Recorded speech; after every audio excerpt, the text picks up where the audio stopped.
RTC సమ్మెపై ఉత్కంఠత కొనసాగుతుంది.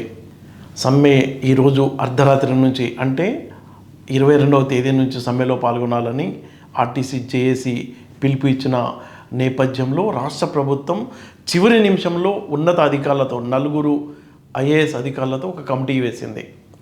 ఆ committee మొత్తం యూనియన్ నేతలతో చర్చించి 4 వారాల్లో నివేదిక ఇస్తుంది, ప్రభుత్వం అమలు చేస్తుందని ప్రభుత్వం చెబుతుంది.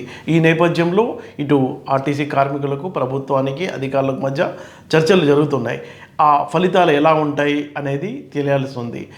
ఆర్టీసీ కార్మికులు ఈరోజు అర్ధరాత్రి నుంచి సమ్మెలో దిగుతారా, లేకపోతే ప్రభుత్వం ఏదైతే కమిటీ నియమించిందో ఆ కమిటీ ముందు తమ బాధల్ని చెప్పుకుంటారా అనేది ఉత్కంఠగా మారింది.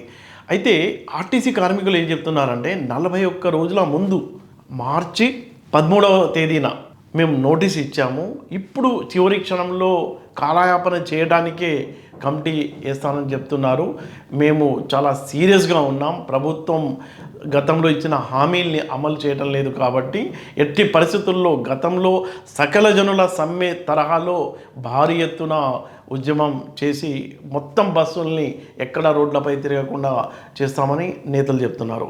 ఒకవేళ నిజంగా ఆర్టీసీ సమ్మెలో దిగితే దాదాపుగా 10,000 బస్సులు డిపోలకే పరిమితం అవుతాయి.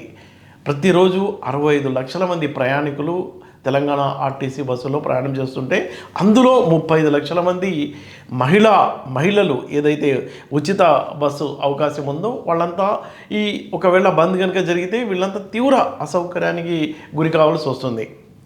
అయితే వాళ్ళ డిమాండ్స్ ప్రధానంగా ఏంటంటే మొత్తం 32 డిమాండ్లతో కూడిన జాబితా ఆర్టీసీ కార్మికులు ప్రభుత్వం ముందు పెట్టారు. గతంలో ఇచ్చిన హామీ మేరకు ఆర్టీసీని విలీనం చేయమని చెప్తున్నారు, అలాగే పీఆర్సీని అడుగుతున్నారు వాళ్ళు తొందరగా ఇంప్లిమెంట్ చేయమని. ఆసక్తికరమైన విషయం ఏంటంటే నష్టాల్లో ఉన్న మెట్రోని రాష్ట్ర ప్రభుత్వం స్వాధీనం చేసుకొని ప్రభుత్వంలో విలీనం చేసింది, కానీ ఆర్టీసీని పట్టించుకోవడం లేదు. అసలు ఉద్దేశపూర్వకంగానే ఆర్టీసీని ప్రైవేట్ పరం చేయడానికి పక్కా ప్లాన్తో వ్యవహరిస్తున్నారనేది కార్మికుల వర్షన్. వాళ్ళు ఏం చెప్తారంటే హైదరాబాద్లో అసలు ఆర్టీసీ బస్సులు లేకుండా చేయాలన్న ప్లాన్తో మొత్తం ప్రైవేట్ బస్సులు, అద్దె బస్సులు నడుపుతున్నారనేది వాళ్ళ ఆరోపణ. ఆర్టీకి సంబంధించిన ఆస్తుల్ని కూడా ప్రైవేట్ వాళ్లకు ధారదత్తం చేస్తున్నారు.